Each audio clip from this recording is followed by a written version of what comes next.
At Hurricane Boxing to learn some self-defense techniques. Becky?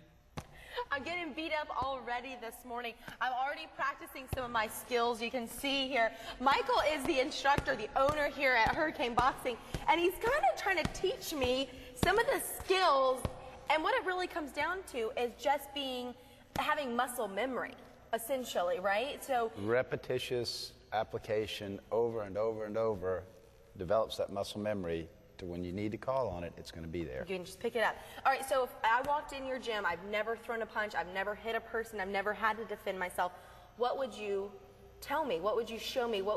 How would you start with just me, an average woman? I'd take you over in front of my mirror, I'll get you in a stance. Okay. I'll start from the ground up and I'll tell you, I'm going to build you from the ground up. Because consequently, what everybody believes, the punch begins down there where the foot contacts the ground. So how should those be?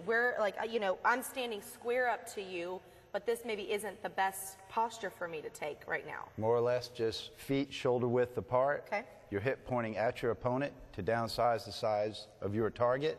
Okay. Hands up high. I tell everybody your fists look at each other through your chin. Boxers, when they look at their opposition, they look at them through their eyebrows, so they put their chin down. Okay. If you put a book on a boxer's head, it's going to fall right down onto the ground. So it should always be down in this position. To make the target smaller. That's the idea, to minimize the size of the target. Wow, okay.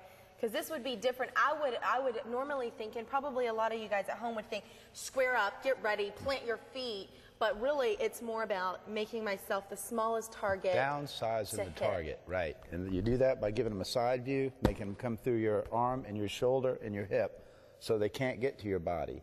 Now, and then use this to keep them away. Something else that you told me already this morning I thought was really interesting was the way that you handle. If you were coming at me, how would you train me? What would you want my first response to be?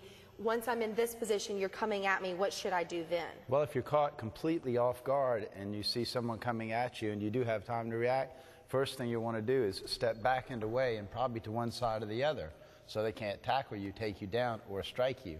So it's basically kind of like a bull and matador, where you take as many steps back as you have to, and then you step to the side and let their punch miss you or their body attack miss you. So then you get the placement on them to be able to strike and land your own punches. Right. And essentially discourage them.